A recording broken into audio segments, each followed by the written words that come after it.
April 9, 1943, North Atlantic 02-17 Gale Force 8. Sea State, Mountains. Inside a boat named U-3X, the world was red. Battle lamps bled over sweating faces as rose petal pings rang the pressure hull like a slow bell. Horturette needles trembled. Oil and breath made the same taste. Batterian Halton, Oberleutnant Karl Hayden said, voice in his throat, not his mouth. Rudder Hart stewardboard. The bow swung. The depth crept. Somewhere above, a convoy's black stern lights climbed and fell like distant lanterns in a storm. Somewhere closer, a cutter rode the ridge of a watery hill and listened with a steel ear. On the cutter's bridge, LT, James Dwyer braced a knee against the console and watched green water explode across the forecastle. Contact steady, range closing, the sonar man called, clipped and calm. Come right. Hedgehog stand by, Dwyer said. His breath fogged the visor of the bridge hood, then fled downwind. A bell, a tilt. The ship's bow punched a valley and rose again, shining with cold fire. Mark fire, Dwyer ordered. The sea spat 24 spiked bombs in a curved bouquet. They vanished. One breath, two. Then the sea coughed. A deep whump, not thunder, not wave. U-3X lurched, ballast slamming. In the conning tube, Hayden tasted blood. Up top, a white cone of searchlight found a boiling patch of oil and a torn fin breaking surface like a dying shark. The North Atlantic, early 1943, the ocean had turned into a graveyard of steel. Convoys crawled east like stitched scars across a heaving gray body, escorted by ships that bled coal smoke and nerves. The Kriegsmarine called it Rudel tactic, Wolfpack tactics. The U.S. Navy called it chaos you could navigate by. For 6 months, the balance had tipped between hunter and hunted so often that neither side could tell which it was anymore. U-boats moved in packs of 10 or 12, fanning out along the convoy routes HX and SC, waiting for merchant silhouettes to betray themselves against the cloud-smeared moon. Each one carried 44 men, 44 cigarettes short of mercy. They lived on condensed breath, mildew, and rumor. Food was mold, air was damp metal, sleep a rumor. The youngest aboard, like Otto Weiss, were still boys who pretended the sea was a test of manhood rather than an education in dying slowly. Above them prowled cutters, corvettes, and destroyers, American, British, Canadian, each with its own sonar heartbeat and a single commandment: hold the line. The convoys they guarded were arteries of civilization: grain, oil, trucks, aircraft parts, penicillin, letters that said I'm alive. Lose the line, lose the war. The cutter USCGC Wakefield was one of the new breed. 83 meters of steel, flat-keeled and temperamental in heavy swell, but her crew trusted her like a superstition. She had the delicate balance of a boxer and a choir singer, agile, but only if you knew her moods. On her bridge, Lieutenant James Dwyer read sonar charts the way priests read psalms. He was 28, built like a carpenter, voice even under strain. His executive officer, Ruth Pike, older, carried 20 years of sea-weathered profanity and 2 broken ribs from a rescue drill that had gone wrong in 41. Together, they had turned discipline into something almost gentle. Below decks, pharmacist's mate Nora Hale had turned the sickbay into a cathedral of order. Enamel trays shone like mirrors, every bottle tied down with string, every bandage rolled like ammunition. Her handwriting in the casualty log was so precise that even in blackout conditions it seemed to glow faintly in the red light. They were not killers, not by trade. They were guardians of lanes, mothers of convoys. But war had turned guardianship into a kind of sanctioned hunting. Their sonar men called it fishing for thunder. Each echo was a life waiting to end. Each depth charge a question posed to the abyss. Across the horizon, beyond where radar could reach, U-3X hunted alone. Her captain, Captain Lieutenant Ernst Vetter, had been forced to detach from his pack after mechanical trouble. Now she was stalking by instinct, submerged too long, batteries bleeding dry. When they surfaced for air that April night, their watchman reported a faint pattern of lights far off, 4 specks against nothing. The convoy. Vetter ordered pursuit. Silent run, he said. No transmissions. The men obeyed with the quiet of exhaustion. At 0140, the cutter's HFDF, high-frequency direction finder, caught a whisper of static. Just a few syllables of a message between boats before U3X went dark again. Dwyer's hand hovered over the chart. The convoy was in a staggered screen, 30 freighters, 5 escorts. "Bearing 280, said the sonar operator, the voice dry as chalk. "Contact faint, closing starboard quarter." Dwyer looked at Pike. "One of ours." "Not unless we've started using diesel fumes as perfume." Dwyer nodded once. "Action stations." The ship turned into the wind. Floodlights stayed off. Men ran without sound, boots cushioned in rubber matting. In the sonar shack, the operator's headphones filled with soft knocking, the rhythmic pulse of a propeller changing pitch. The ocean itself seemed to breathe slower, waiting for the first weapon to speak. By 0210, U3X was beneath the convoy's tail, depth 80 meters, course steady. Hayden checked his depth gauge twice. "Steady," he told his crew, though his voice wasn't steady. "We'll take her up periscope depth, range finder on the lead freighter." They began to rise, slowly, too slowly. Above, Wakefield's hydrophones caught the upward drift, the faint Doppler hum of ballast vents. Dwyer's jaw flexed once. "Range steady," the sonar man murmured. "Set Hedgehog pattern 2, Dwyer replied. He leaned into the mic. "Weapons, stand by to fire." In that instant, the distance between two machines measured less than the span of mercy itself. And down below, in the hot, stale dark, Hayden wiped condensation from his periscope and saw a white cone of light sweep across the sea, hunting him like dawn coming too early. War at sea is an argument between instruments and elements. The instruments speak in numbers. The elements answer in fists. HF/DF, Huff Duff, was the first voice that night, a loop of wire and math that could point a finger through storm. A U-boat's short burst to its pack might last 4 seconds. The loop swung, the needle dipped, and a bearing became a line on a chart. Not a location, never a gift, just a hint. The ocean kept its secrets unless you asked twice. ASDIC, the old British name for sonar, was the second voice, a ping shaped like a rose petal that bloomed outward and came back altered by what it touched. Sound in water travels faster than patience. It also lies. Thermoclines bent beams, schools of fish rang like wreckage, and wave noise made constellations that weren't there. A good operator learned to hear the difference between a hull and a rumor. Depth charges were the old religion. Heavy drums rolled off rails or spat from K-guns in a fan, set to explode at guessed depths. They shook everything, scared everything, killed sometimes by brutal arithmetic. Hedgehog was the new heresy. 24 spigot mortars hurled small warheads ahead of the ship. They exploded only on contact. No detonation meant no hit. A haunting silence after firing could feel like failure, right until the hull answered with a soft, sickening whump that told you steel had met steel below. Illumination had its own catechism. Searchlights in convoy work were like matches in a powder room. You used them only when you already owned the room. Better to let star shells do the seeing. White suns on parachutes drifting down, painting the sea in a cold daylight that made wakes glow and wreck oil shine like slate. In Gale, even star shells betrayed you. Wind shoved the light sideways, and spray turned the air into glass.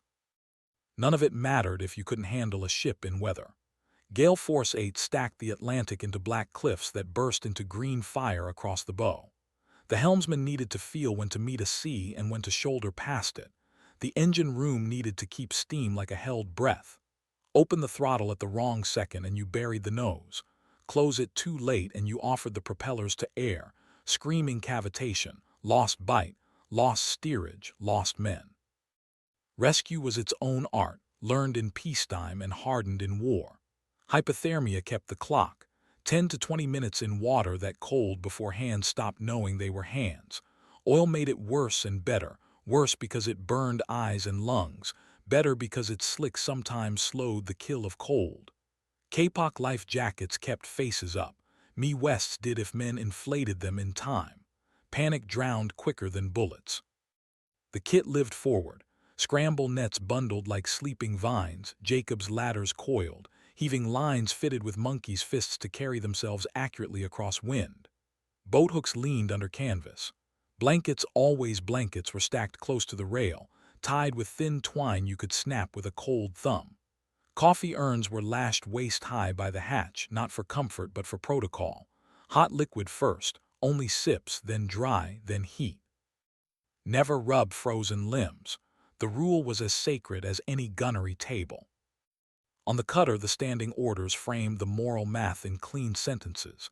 Escort priority, convoy integrity. When enemy crew appear on the surface beyond combat necessity, commence life-saving operations unless such operations endanger convoy. It was doctrine and tradition together. Sailors, even in war, obeyed the sea's older law. You pull a drowning man out if you can. If he tries to kill you while you do it, you deal with that after his hands are on your rail. Aboard U-3X, the tools were simpler and more intimate. Ballast tanks breathed the boat. Negative dive gave you the first shove down. Blow lifted you like a prayer. Crash dive drills hammered the crew into a single organism. Close hatches, dog them, flood, equalize, trim. In storm, timing mattered to survival. Break surface in a trough and you show only periscope and luck. Break on a peak and the next wave tries to rip the bridge from the boat. The diesels were faithful brutes, the electric motors soft-spoken monks, batteries were a temper with teeth. The men learned to lick condensation off cold pipes when thirst became superstition. Fear had its own equipment. Haydn's watch crew kept pocket knives to cut each other free if lines fouled in a broach. Cal in the engine room tied grease rags to valves not because the book said so, but because a rag hanging wrong could tell you a valve had begun to chatter before your ears admitted it. Otto, the radio man, kept a scrap of Morse proverbs taped above his key. Short is sure, long is death. Both ships, enemy to enemy, carried the same nerve, a steadiness that isn't bravery so much as refusal to waste seconds. Dwyer's bridge team spoke in half-words that meant whole actions. Pike's deck gang moved like a memory. Nora Hale's sickbay was a diagram drawn with hands. The U-boat crew, sweating in red light, made their world small enough to control. One valve, one gauge, one finger's pressure on a lever. The sea would test each tool, old and new. The arguments between instrument and element would come thick and without punctuation. A hedgehog curve, a pressure hull groan, a blown tank, a white cone of light, then a deck busy with hands making choices under hail. By 02:16, both captains had already chosen what kind of night they would have. The next minutes would decide what kind of men they were. Oberleutnant Carl Hayden kept a private ledger in a grease-stained notebook the crew thought was gunnery math. It was. It was names and dates. Men who'd taught him to trim a boat by feel, men who'd laughed at the first groan of a North Atlantic swell, men whose last sound had been air ripping through a ruptured seal. Hayden had learned a strange humility. Command was not loudness but containment. Hold your fear like a valve holds pressure. Above him tonight, the Atlantic practiced its violence with dignity. He admired that against his will. Funker Otto Weiss was 19 and carried 2 harmonicas he never played.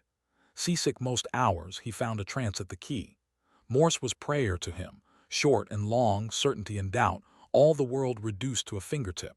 He detaped a line over his desk. KURZ ist SICHER, short is sure.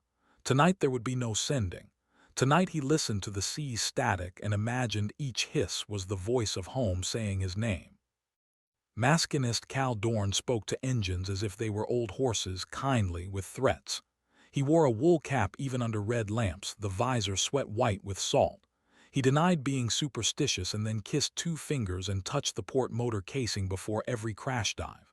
Pipes sweated. Valves chattered. Tonight the boat had that tired cat feel, ready to kill if you stepped wrong, ready to sleep if you didn't. On the surface, men had other tools. LT, James Dwyer had the odd gift of becoming quieter when danger grew. The bridge team took tone from him.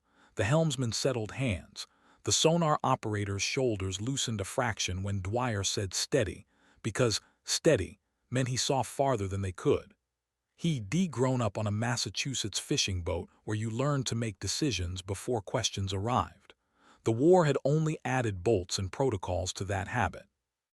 BM-1 Ruth Pike ruled the decks with a tired tenderness.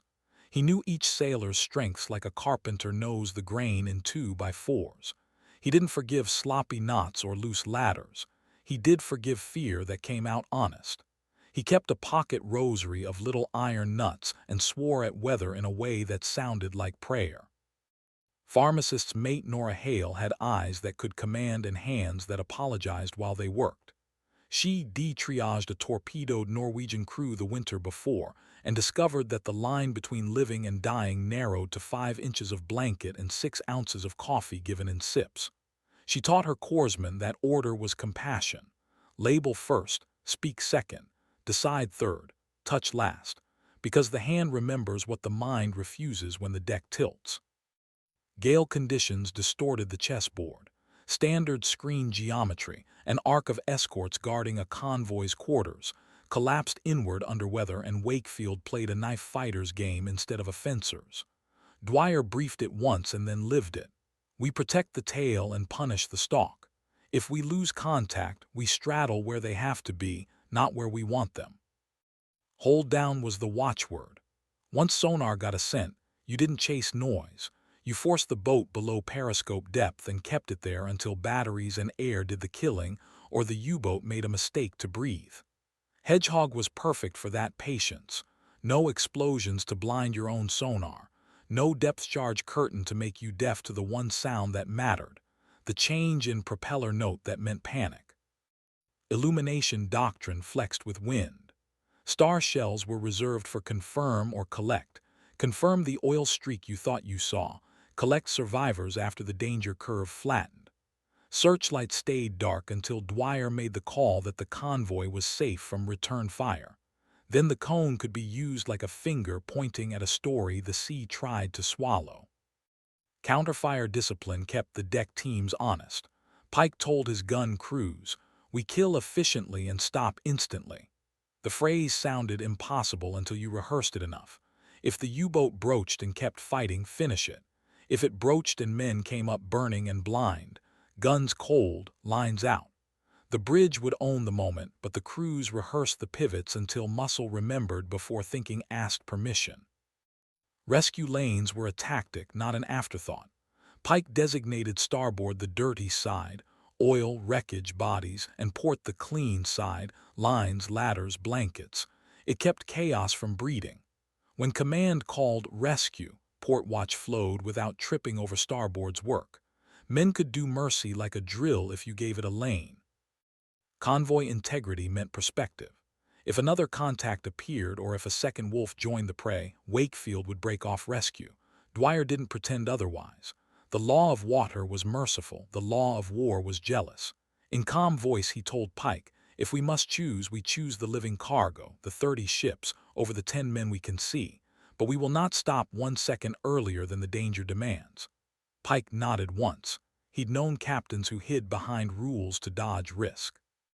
Dwyer used rules to justify courage. Inside U-3X, mathematics kept terror on a leash. Trim was life. Hiding called for 1 ton of water forward, half-aft, to counter a starboard swell that threatened to broach them sideways if they surfaced in the wrong trough. Cal watched levels shiver in sight glasses and adjusted like a barber clipping hair, little everywhere. Negative tank flooded on command, throwing the boat down in a controlled fall. Blow negative later would give the upward shove you needed when the conning tower took water through the bridge hatch. Battery management set the clock. The port bank showed 58%, starboard 61%. Any long dance under Hedgehog harassment would eat those numbers to the bone. Cal cut all non-essential draw. Otto's radio went silent. The galley's heat died. Men breathed stale air and ran on will instead. Aztec geometry lived in Wakefield's headphones. The operator traced bearing rate, how quickly the contact's angle changed as a way to compute range. If the bearing held steady and the Doppler shifted, you knew the U-boat was crossing your bow. If the bearing swung fast, you were overrunning. He reported in clipped tones, steady, slow drift port, range moderate. It meant, keep angle, hold your nerve, launch the pattern when the crosswind drops half a knot. Hedgehog pattern 2 threw a crescent ahead, 24 contact fuses that would detonate only if they kissed steel. The psychological hazard was silence. Charges that missed did nothing but sink. Depth charges at least gave you theater. Hedgehog gave you judgment. Dwyer preferred judgment. He set the pattern to fire at the breath between two wave crests so the ship would not smash its bow into its own bombs. Rescue mechanics were science under chaos. Pike stationed 2 men with boat hooks forward, 2 amidships, 2 aft, never more than 6. Too many hands made tangle. Heaving lines overshot on purpose in gale. The trick was to get beyond the man so the wind would blow the coil into him. Nets went down low and slack. A tight net pressed men away. Hale briefed hypothermia triage like a gunnery table. Remove wet first, cut don't untie, sip don't pour, warm chest not limbs. Watch for the afterdrop, the core temperature falling even after rescue. Sickbay rig was built for a night like this. Hale had blankets in a dry locker at shoulder height so a man hugging the wall could reach without looking. Coffee urn lashed waist high. Decks swabbed and sanded for grip. Labels rubber-banded to mugs, warm, small sips. A pewter crucifix screwed to the bulkhead by some previous crewman rattled gently when the ship took green water. She de-left it there. It steadied the room. The technical songs on both sides prepared the same chorus. A hit, a breach, men in the water. A cutter turning its violence into rescue as fast as hands could change tools. Up the ladder to the bridge, Dwyer felt the deck drop and lift like a heart-refusing panic. He breathed salt and diesel and something else, the iron smell storms carry when they plan to write history. He looked at Pike. Guns ready. Pike looked at the dark. Lines, too. The ocean finished a long exhale and waited to see which orders would reach the rails first. Leadership at sea is a grammar of short sentences. Long ones drown. Captain on Wakefield kept his voice low enough that men had to lean in. The ship leaned with them. Dwyer's orders traveled like knotted rope, each not a task, each space a breath. Right 5. Hold depth by ear. Pattern 2, stand by. He never said please on the bridge, he said it afterward when the deck was a kitchen again and men tasted coffee instead of brine. It wasn't softness, it was sequence. He had written his own standing order after watching a Corvette ram a drowning man by accident in a 1942 blow. We are killers by duty, rescuers by instinct. Reverse it the moment killing stops being necessary. He taped the line under the sound-powered phone hook where he alone could see it. It wasn't for show. It was for the half-second when habit wavered and character had to shove. Ruth Pike's leadership lived in hands and knots. On drill nights, he moved silently behind green sailors and retied their work without comment, then placed their own knot in their palm and made them feel the difference. You'll live by what you can do blind, he'd say. Practice blind. When a man panicked on a ladder, Pike never shouted down. He climbed up and took the man's wrist and made him feel a steady pulse that wasn't his. That's the ship, he'd say. Match her, not the sea. Nora Hale commanded without rank. She knew which bosun would faint at blood and which would hold a split scalp closed with his thumb and a joke. She assigned the feint to blankets and the thumb to boat hook. In sickbay, her sentences were ritual. Cut that. Sip this. Count with me. She called men sailor instead of kid because war had made them older than their faces. Leadership aboard U-3X wore a different coat. Hayden ruled by quiet containment. When the boat hissed wrong, he didn't lie. I hear it, he'd say, then make his voice smaller. The crew matched him. Panic in a submarine is a contagion of tone. Hayden inoculated them with understatement. Cal the machinist led by prediction.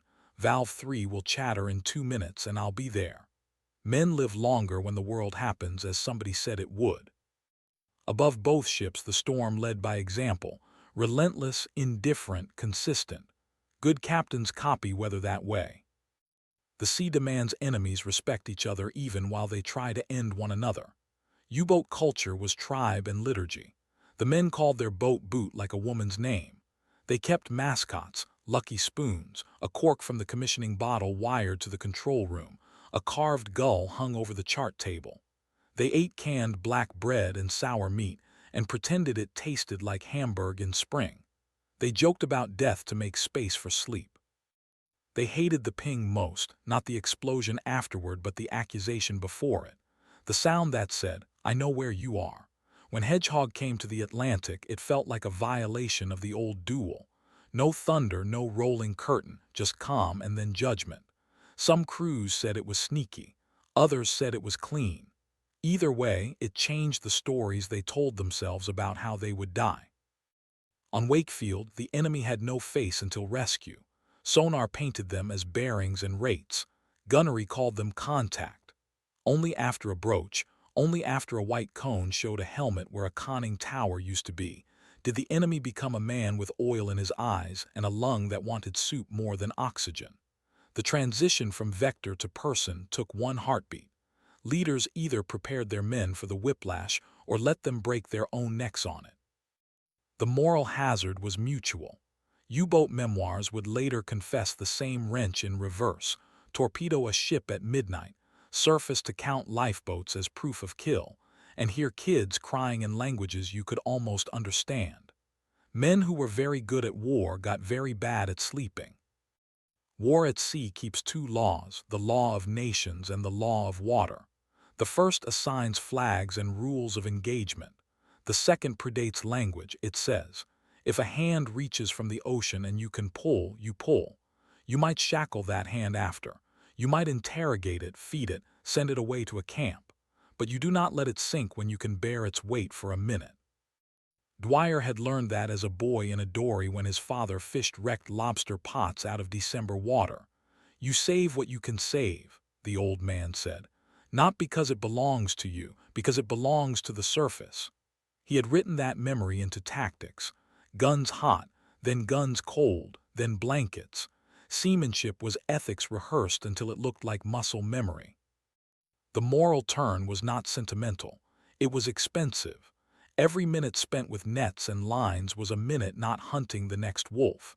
Every man leaning over the rail was a man whose center of gravity made the ship a little more tender in a gust.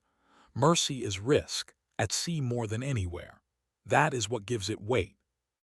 On the other side, Haydn had his own law. He had told his crew after their first successful attack when nervous laughter made the boat smell like a butcher shop. We are not butchers, we are mechanics. We break machines that bring bombs and bullets. We do not rejoice at men drowning. If we can help a lifeboat live without dying ourselves, we will. If we cannot, we turn away with our eyes open. Some men believed him. Some didn't. All remembered he had said it. Tonight, both laws would be tested, of nations and of water. The U-boat had tried to kill the line. The cutter had tried to kill the U-boat. The Atlantic had taken its tax and given back wreckage and cries. Somewhere between the next wave and the one after, character would be a rope or a rifle. What mercy does to hatred is not simple. It doesn't erase it. It dilutes it, like fresh water poured into a barrel of brine until lips can drink. A rescued enemy does not become a friend. He becomes proof that you are still the kind of sailor you meant to be before the first torpedo ever found a home. Nora Hale kept a phrase for herself that she never wrote in the log. Soup is surrender. Not of a ship, not of a war, but of a moment. You surrender the pleasure of righteous anger to the discipline of care. She had learned this truth in a gale, holding a mug to the mouth of a man who had tried to drown a freighter full of flour. His hand stopped shaking. So did hers. On the bridge, Dwyer's eyes kept flicking between compass and sea, between abstraction and body. If the conning tower broke clean and a machine gun chattered from its trunk, he would finish the fight. If it broke dirty and men came up coughing oil, he would ring the bell for rescue. He knew it before it happened. That is what leadership is, deciding who you are 1 minute early. The storm would make both choices harder. Hale has no politics. Swell saves sinners and drowns saints without ceremony. Nets foul, lines snap, good intentions slip on cold iron. That is why the moral law at sea must be rehearsed like gunnery. You cannot invent mercy in a gale. You must have the lines coiled for it. The bearing steadied. The hedge pattern flew. The sea prepared its answer. And in that narrow silence between attack and aftermath, both crews were already becoming the men they would have to be when the light found faces. 0216 The ship's bones hummed. Bearing 285 steady, the sonar man said, a pencil ticking the chart with tiny, superstitious taps. Right 5, Dwyer answered. Make turns for 12. The helmsman nudged the wheel. The cutter shouldered into a wall of green and came out shining. Below, U-3X's control room felt smaller by the second. Air was a wool blanket. Sweat had nowhere to go but each other's shirts. Hayden leaned over the depth gauge. Setschig, 60 meters. The boat creaked like a house bending in winter wind. Cal called from the motor room. Battery funfund 55%. Hayden did the arithmetic. Time was not a rope, it was a blade. 0217. Pattern 2 stand by, Dwyer said, voice level. Pike's gunners set fuses by touch, lips moving around numbers they didn't need to say. The Hedgehog projector crouched at the bow like a metal hedgehog remembering its purpose. Hold, the sonar operator breathed. A ping came back bent. Crossing starboard to port, range moderate, closing. Steady course, Dwyer said. Shoot on my mark. His hand rested on the railing. He could feel the ship's pulse through his glove. In U-3X, Hayden lifted the periscope and saw night as a smear of green-black, then a white blink, searchlight grazing wave tops somewhere behind and left. His stomach tightened. Down scope. He pressed his palm to the cold brass until his blood cooled to its temperature. Rudder Zane backboard, he ordered, trying to slide sideways under the blind spot of a ship he could not see. 0218 mark fire, Dwyer said. The bow spat a bouquet of 24 armed teeth, their tails tracing brief sparks before the sea ate them. The ship rose to meet the next swell and the pattern leapt forward in a curve, falling like a thrown net. Silence. No depth charge roll, no theatrical thunder, only wind and water and men holding breath. The sonar set turned into a confessional. The operator exhaled in small, measured sips as if a loud breath could scare a hit back into a miss. Down below, the sonar return changed, something soft, something wrong. The operator's pencil stopped tapping. Contact altered echo. 0218 and 30 seconds, the sea made a sound like a giant swallowing, a deep whump that came up through the cutter's keel and into the arches of every man's feet. The ship shivered once, pleased. U-3X lurched. The hull rang like a struck bell. The bow pitched down hard, men grabbed whatever wasn't moving, and then everything was moving. "Scott!" someone screamed. A flood of cold hit ankles. Cal's curse came back in a cough of diesel air. Vorderer Ausgleich Leck, forward trim tank leaking. Hayden tasted blood. He didn't remember hitting his mouth. "Back emergency," Hayden snapped. "Blow negative." Cal's hand found the valve and threw it. Compressed air bellowed into the tank and the boat kicked like a terrified horse. Depth spun, 60, 55, 50. "Angle," Otto cried, one hand on Morse that had no one to talk to and one hand on the bulkhead that argued with gravity. 0219.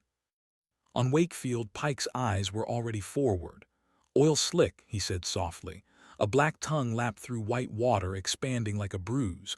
"Star shell." "Negative," Dwyer said. "Hold the dark. If she broaches, we'll see enough." The sonar operator listened to returning pings stagger. "Up angle," he said, surprised by his own voice. "Come left 3, Dwyer ordered. "Don't overrun her." He felt the urge to shout tamp down inside his chest like a cork. "Calm is a tool," U-3X bucked. The conning tower ladder became a cliff. Hayden scrambled, boots slipping on wet steel. "Bridge," he snapped. "Prepare to surface, emergency." Cal banged a valve with his palm and felt it answer. "Compt, she comes." The motor room was roar and prayer. 0219 and 40 seconds. Water exploded outward. A torn fin showed first, then black steel lunging upward as if purged by the sea itself. The conning tower broke surface crookedly, a ragged wound where the Wintergarten rails had been. Air burst from vents like the boat was coughing out its lungs. Men tumbled from the hatch in a spill of bodies that were not yet men, just shapes. One caught the rim and hung.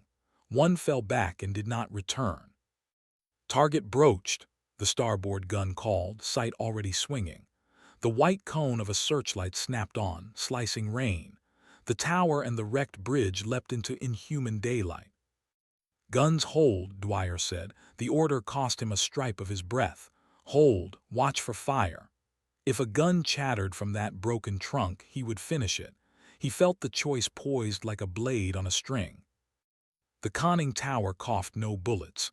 It coughed men. A body in gray fell, hit the water, vanished, rose again in a blizzard of oil. Another flung himself outward and barely cleared the hatch. A third crawled along the rim like a child learning rails. Hayden came last, eyes full of light and salt, mouth open and speech stripped away by cold. "Rescue detail port side," Dwyer snapped, voice suddenly hard. "Pike lines and nets now, hail sickbay to stations." He flicked the searchlight wider, not to blind but to find. 0220.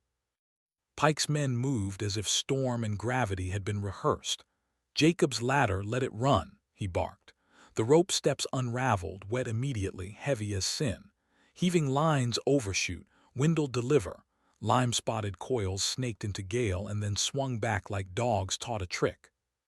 The U-boat's bow lifted, fell, lifted. The hatch vomited another figure, then belched a sheet of flame from somewhere below as oil found a spark. The tower's shadow jumped on the waves like a demon with too many legs. Hayden kicked free, mouth full of ocean. He felt for the boat as a man feels for his mother in a crowd and touched nothing that would save him. "Starboard screw, mind your wash," Pike called aft. The helmsman eased enough to save a life without killing steerage. The cutter came alongside the oil with the arrogance of a church entering a bar. A heaving line landed beyond a flailing arm. The wind blew it back into numb hands out of habit, not kindness. "Haul," Pike shouted. Two sailors leaned, then three, then four, pulling an enemy as if pulling their own brother up from a pier after too much whiskey. Arms over the rail, a body belly, flopped to steel. A hand scrabbled for a boot heel and found a deck. 0221. "Guns watch safed," Dwyer said, eyes never leaving the wrecked trunk for the flicker of betrayal that would end this experiment in virtue. It did not come. The tower slid lower, then went horizontal as water filled what air had lived there. A last man slid from the hatch on his back and laid on the water with his eyes open as if looking at a different sky. "Boat hook," Pike barked. The hook reached delicately through oil and lifted the man's collar like he was a baby. 2 hands, 3. The man came aboard and turned into a boy when he coughed, suddenly young, suddenly not a wolf. "Medic," Pike yelled. "On you," Nora Hale answered, already there. She cut kapok, cut straps, cut buttons. "Don't fight me," she told a face that didn't understand English and didn't need to. "Sip." She pressed a marked mug to a mouth trembling harder than the ship. 0222. The sea decided it had given enough men back for now. The U-boat shivered, the torn fin tilted, and the boat sank in an orderly hurry, as if embarrassed by the fuss. The white cone followed her down until only oil and a few planks and one cap remained. "Lights hold," Dwyer said quietly. "Rescue continues." He slid the searchlight's edge across the field, turning night into a catalog of what could still be saved. On the sound-powered phone, the sonar man's voice came soft, almost reverent. "Contact lost." Dwyer didn't answer him. He didn't have to. The answer was happening at the rail, hands hauling, hands cutting, hands giving heat back to men who had tried to steal theirs an hour before. The gale pushed another squall across the deck. Hail rattled on helmets and the ship shrugged. The convoy's tail lights rose and fell, each glow a small argument for civilization. The cutter balanced on the thin edge between two laws of nations and of water, and chose the older one first. 02 23. Oil slicked the deck like spilled ink. Pike's men moved with spread feet and bent knees, a dance learned in storms and refined in war. Lines arced, missed, learned the wind, and came back true. Jacob's ladder's breath down, up, down, offering a way to men whose hands no longer remembered ladders. "Take him," Pike barked, voice ragged and sure. A sailor with freckles and busted knuckles leaned dangerously far over the rail, caught a sleeve, and made a human hinge of his shoulder. Two more piled weight to drag the man inboard. Boots scraped. A body landed with a thud that sounded like a decision. Nora Hale knelt into the mess and made order from it. "Cut, don't pull," she said, scissors speaking where words could not. Kapok parted. Buttons popped. She pressed a mug to blue lips already forming a refusal. "Small sips, sailor, sip." The German coughed coffee and Atlantic back into the mug and onto her sleeve. She smiled anyway, tight, mechanical, real. A second heaving line snared another figure. The man, Otto Weiss, could feel nothing below the elbows. His fingers were rumor. He locked the line in the hinge of his arms and let strangers decide if he would be a person in 5 minutes. The rail rose. The ship slapped him like a correction. Hands found his armpits, and then there was steel below him and sky above him, and he was suddenly a child, retching brine and crying with the relief of mammals who have found air. "Get his jacket, cut those laces," Hale ordered. "Blanket, chest first, not limbs. Watch for afterdrop, talk to him, keep him awake." "What do I say?" a young corpsman asked. "Say his name if he knows it. Say yours if he doesn't." "Otto," the boy muttered. "Ich bin Otto." "Hi, Otto," the corpsman replied, as if they were on a street corner and not a moving island between death and paperwork. "I'm Ben. You're all right." 0224. Haydn came over the rail last of the living. Pike's boathook had reached him once and failed, skittering off slick cloth. The second reach found his belt. Haydn's hand rose, slow, reluctant, then obeyed instinct older than uniforms and closed around a stranger's wrist. The grip was weak and absolute. He cleared the scuppers with the grace of a sack and landed face down, coughing oil, eyes shut tight like prayer. "Commander," Pike asked Hale, a habit of language that had nothing to do with flags. She rolled Haydn gently. "He's no commander tonight," she said. "He's a patient." Haydn's eyes opened to a sky bladed by searchlight and sleet. He blinked at faces he had wired into enemy shapes since 1939 and found they were only faces. He tried to form the English for thank you and found only the German for still here. "Knock," he managed. Still. Dwyer watched from the bridge with a discipline that hurt. The urge to help with his own hands wrestled with the need to keep the ship from killing the men it was trying to save. "Port 10, he told the helmsman. "Keep our lee good." The searchlight kissed the water's wrinkles, widened to find a last pair of hands, then narrowed to spare the eyes of men who no longer needed to see the boat that had tried to drown them. "Guns safe and manned," Pike called up. "Rescue continuing." "Aye," Dwyer answered. The word felt like a prayer. 0226. In sickbay, steam fogged red lamps. Hale stripped oil with rags and patience. "Soap last," she muttered. "Heat first." She slid thermometers under tongues and on skin, counted silently, nodded, moved on. She wrote names on tape when she had them, numbers when she didn't. U3X unknown 1. U3X Otto. U3X Haydn. Her script stayed clean even when her hands shook. Cal Dorn sat on the lower bunk with his hands under blankets and his eyes on them like disobedient pets. He had not felt his fingers since the explosion. Now they prickled with pins of fire that promised to become pain. "Nicht reiben," Hale told him, wagging a finger. "No rub." Cal nodded. "Mechaniker," he said, thumping his chest lightly. "Hend nerdig, hands needed." "We'll keep them," Hale said. "They're stubborn like you." Otto sipped and shook and sipped again. He stared at the crucifix rattling on the bulkhead and then at the mug and then at the woman who insisted on life with so little ceremony. "War'em?" he asked, voice small. "Why?" Hale paused, considering the simplest answer that would travel across languages. "Seaman," she said. "Sailor." She tapped his chest. Then hers. "Seaman. Otto nodded, a child accepting a law of water older than his uniform. 0228. On deck, Pike's team had shifted to the terrible housekeeping that follows rescue. One body had come up too late. The men moved around it with the clumsy respect of people who want to be braver than their stomachs and sometimes are.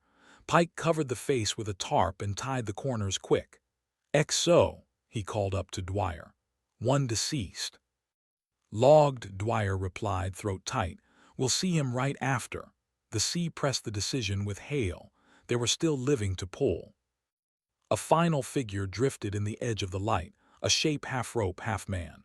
The line overshot, the wind brought it back. Fingers that were almost smiles found it and clung. The deck team hauled like fishermen who believed in saints. "Easy," Pike said, because easy sometimes obeys. 0231. The rescue curve flattened. No more hands rose. The water offered only oil and a floating cap. Dwyer narrowed the light until it became a courtesy instead of a search. "Secure rescue stations," he said softly. "Keep nets ready. We are not done with this ocean." Pike walked the rail like an old dog checking fence posts. He found a torn glove and a length of line that had tied a life to this ship for 1 minute. He pocketed the glove. Ritual is part of maintenance. Hayden stood in sickbay wrapped in 2 blankets, shivering with the dignity of a man who refuses to make noise. He looked at Hale's hands, at the labels, at the mugs lined like small promises. "Captain Lieutenant Hayden," he managed finally, as if reporting aboard. "Nora," she replied. "Welcome to the wrong ship." He smiled a ghost. "Richtig, right." Otto reached for his harmonica out of habit and found nothing at his belt. Panic rose, absurd and ferocious. "Verloren," he whispered, "lost." Hale mistook the word and put a hand on his shoulder. "Not you," she said, "not tonight." The panic retreated, confused but obedient. 0234. Pike herded the rescued below one by one. "Watch your feet," he said, a useless kindness and thus exactly the right one. He paused beside the covered shape under the tarp and took off his cap for the space of a breath. Then he put it back on and went to coil a line that had saved more men than medals had. Dwyer took a final sweep with the light and shut it down. Darkness returned not as an enemy but as a blanket over work well done. The convoy's tail lamps winked like distant hearths. The cutter's deck steamed like a horse after a run. "XO, you have the deck," the captain said, voice worn thinner than his coat. "Set course to rejoin. Make signal to convoy, rescue effected. Continuing escort." "Aye, sir." Dwyer allowed himself to lean once into the wind as if bowing to an altar and then return to his meters and his men. 0238. In sickbay, Hale counted pulses and sips. Cal flexed fingers slowly and grinned like a mechanic who had tricked a seized engine into turning. Hayden stared at the deck and then at Hale and then at the steel wall, trying to anchor in a reality where an enemy's blanket had his smell now. Otto slept with the mug still warm in his hands, the crucifix rattling above him in time with the sea's breath. On the mess deck, an American sailor ladled soup for the deck team and for the prisoners in equal scoops because that is how the ladle had been trained. He set a bowl in front of Hayden and hesitated, then added half again without looking up. Sloppiness, perhaps, or culture. Pike stood in the hatch and watched men who had nearly killed each other an hour ago learn how to share heat. "Soup s on," he said to no one and everyone. It sounded like peace pretending not to be. Hale wrote one last line in the log before the ink could smear with spray. Rescue complete. Multiple hypothermia. Prognosis guarded but hopeful. She closed the book and pressed her palm to it for the length of a heartbeat. Then she opened it again to leave space for names that had not yet remembered themselves. Outside, the sea kept its counsel. Inside, blankets and soup conducted a ceremony older than victory. By 0300, the cutter had rejoined the screen. Men leaned where they were allowed to lean. The storm knocked once at the hull and moved on to other arguments. What had begun as a hunt had ended in a reckoning, and the reckoning had chosen to pull upward. First light didn't look like light so much as a paler kind of gray. The gale had shaved itself down to a steady shove. The convoy's column reasserted its geometry, freighters like tired cattle finding a trail. Wakefield rode her station off the tail, a little scuffed, a little proud. Paper came out as if summoned by dawn itself. Pike's deck log smelled like salt and pencil shavings. He wrote in block letters because wind disrespects cursive. 0216 contact held. 0218 Hedgehog pattern 2 fired. 021921 broach U-boat foundering. 022234 rescue conducted. He paused, looked up at the sea as if it could correct him, then added, 1 deceased recovered. Respect rendered. In the radio shack, the talk was careful. Convoy command got the essentials in squashed words. Rescue effected. POWs aboard. Continue screen. Otto, dozing on a stretcher near the bulkhead, recognized the rhythm even through sleep and trembled, smiling without knowing why. Morse is a lullaby to men who have survived it. In sickbay, steam and order replaced the night's panic. Hale's handwriting marched cleanly across the log. U3X unknown 1 hypothermia shallow, warmed by chest and compress. U3X Dorn KH hands numbed reperfusion pain, no frostbite, function likely. U3X Weiss O mild pulmonary aspiration, coherent, requires rest, small sips only. U3X Haydn K shock, oriented ×2 place, person, vitals stabilizing. She noted the tarp-wrapped body with a line that stayed the same for every flag, deceased recovered, identity pending. She closed the log on that line for a moment, palm flat, the way a priest might cover a chalice. Then she opened it and kept working. Pike supervised a quiet, inelegant ceremony aft. The body went over with dignity and weight. A canvas shroud sewn fast around ankles and a piece of iron. Dwyer read the short words that fit all religions, C words, simple and square. The crew shifted weight like an amen. The splash was modest. Some men crossed themselves. Some didn't. Each saw his own name stitched into canvas in a future they hoped wouldn't arrive. By noon, the paperwork multiplied like gulls. The captain's report wore its Navy grammar. Engaged and destroyed enemy submarine by a head-thrown contact weapon.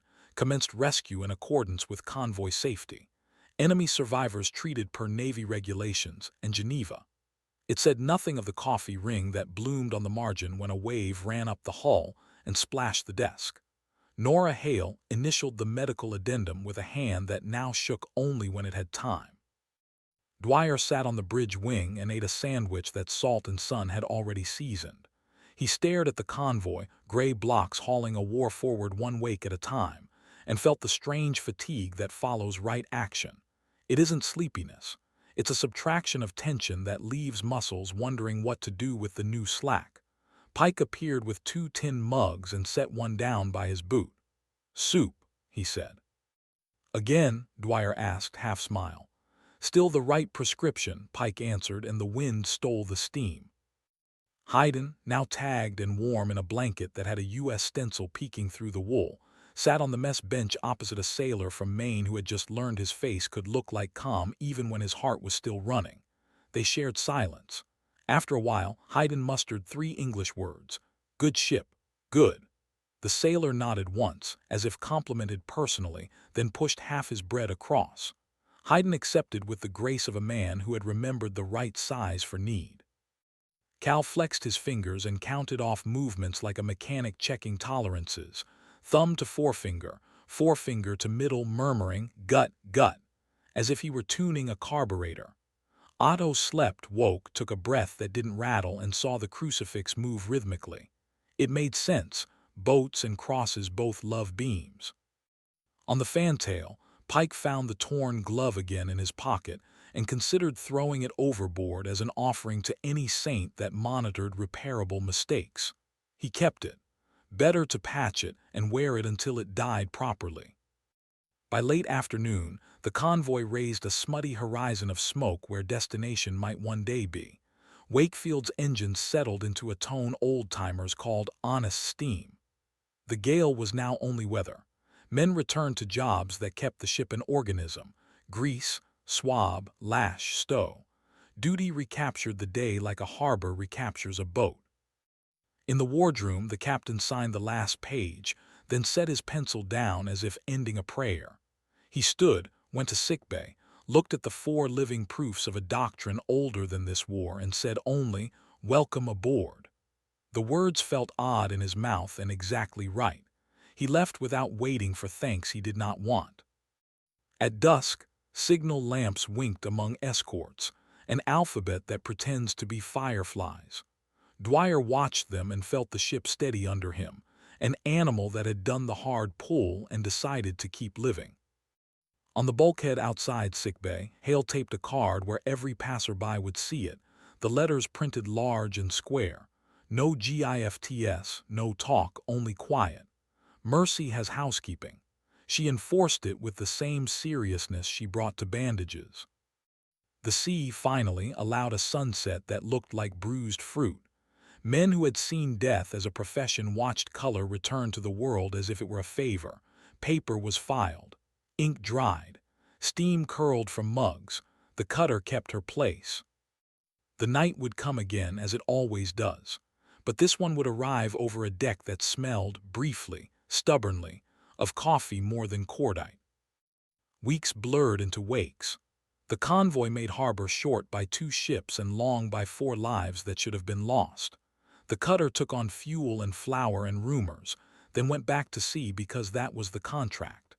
The rescued men went ashore in gray wool that didn't fit, tagged, logged, escorted to a camp where fences were made of wire and decency. In the transit shed, Hayden signed a paper he did not read. A U.S. petty officer with a pencil behind one ear said "Sir" without sarcasm and pointed him toward a column of names that did not yet know how to be prisoners instead of crew. Hayden obeyed, then paused, then turned back. "Name of ship?" he asked, careful with English. The petty officer looked up, surprised to be included in a story. "Wakefield," he said. Hayden nodded once, folded the name into the same place. He kept the names of ports and teachers and streets. Otto found a Red Cross form and wrote 2 sentences to his mother in Hamburg. "Ich lebe, mir ist warm. I live. I am warm." The guard who stamped it had never learned German and recognized only the shape of relief. He stamped faster. Cal flexed his hands every morning like a ritual, the way men test a rope before trusting a weight to it. He signed up for the camp repair shop and made a generator sing with less wire than it wanted. When the American supervisor offered cigarettes as payment, Cal shook his head and pointed to his fingers. "Dies," he said. "These." The supervisor nodded. He understood a man who worked for the joy of anything that still ran. Nora Hale received a thin, official letter 3 months later on paper that looked like it had never known salt. It was from a nurse in the POW infirmary. "The men you brought in are well. The one called Dorn has full use of his hands. The one called Weiss plays a harmonica after supper and makes our guards homesick in a good way. The officer, Hayden, reads English now. He keeps a list. He writes Wakefield neat." Nora folded the page and put it behind the crucifix in sickbay without deciding why. There were echoes aboard the cutter as well. Pike's deck gang retold the night as if it were a kit to be assembled. Heaving line overshoot, wind did the work. Pike says easy, boat hook like a spoon. They improved their stories each telling, sharpening the parts where competence had been luck and dulling the parts where luck had been mistaken for competence. Rituals like that keep ships honest. Dwyer wrote something he had never written before, a letter to the family of the deceased they'd sent down under canvas. He didn't know the man's name, so he addressed it to a city keel care of Chance. He enclosed the torn glove Pike had kept cleaned and neatly patched. He wrote, "We could not keep him. The sea would not allow it. We did what we could with the rest." He didn't expect it to reach anyone, and he was right. Still, the writing completed an arithmetic that had no other solution. The captain's report made its way upward and outward. A paragraph found its way into a bulletin for escort commanders. In heavy weather, if contact is destroyed and broach yields survivors, rescue may be safely undertaken provided convoy integrity maintained. Prepare stations in advance. Rehearse mercy. The last two words were Pike's, smuggled into doctrine through Dwyer's pen. Policy travels faster when it sounds like common sense. Months later, in a camp library where books smelled like dust from 2 wars ago, Hayden found a battered English reader. He practiced aloud under his breath. Good morning. Good night. Thank you. He added one more that the book did not offer, Wakefield. A guard asked what that word meant. Hayden said, a kind ship. The guard snorted, embarrassed by the feeling the word gave him, and changed the subject. Otto's harmonica came by parcel post, a miracle accomplished by bureaucracy and a quartermaster who presumed music was contraband only when loud. He kept the instrument wrapped in a towel when he wasn't breathing into it. When he did, the notes turned the barracks into something like an evening. American guards leaned by the door and pretended not to listen. A German mechanic with whole hands clapped the offbeats exactly wrong. Men smiled anyway. Music forgives timing. Cal wrote a postcard in scratchy script to an address in Bremen where an engine he had loved now lay in half a warehouse. The card said only, Ich repariere noch. I am still repairing. He signed it with a grease thumbprint that looked like a seal more official than any he'd ever earned. On Wakefield, Nora Hale took the card from the POW nurse down from behind the crucifix once and reread it in the dim of another gale. She tapped the edge against her teeth, smiling a private smile not of victory, but of confirmation. Then she slid it back and tightened the screw a quarter turn. Objects at sea take comfort from being held fast. Dwyer got orders for a stateside training billet in the fall. Before he left, he stood at the bow alone and said out loud, "We did right, because sometimes a man needs to hear a sentence become air." Pike watched from the wing, said nothing, and later stole one of Dwyer's pencils as a relic. Years after the war, a letter with careful English arrived at the Coast Guard archive. It was from a watchmaker in Lubeck, Carl Hayden.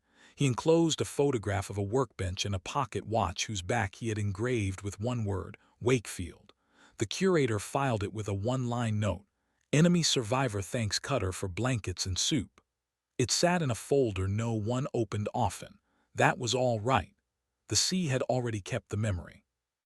Some nights when the wind runs long and low, men who were there still hear the sound that divides a hunt from a rescue, the hush after a pattern, the breath before a beam finds faces, the scrape of boots on wet deck, the small, grateful clink of an enamel mug on steel. The ocean is a poor archivist and a perfect witness. It forgets names and remembers noises. And among those noises is a law spoken without words. You pull upward. History writes of the Atlantic as a hunting ground, steel predators and steel prey, measured in tonnage lost, convoys arrived and submarines destroyed. But once in a while, the numbers miscount on purpose.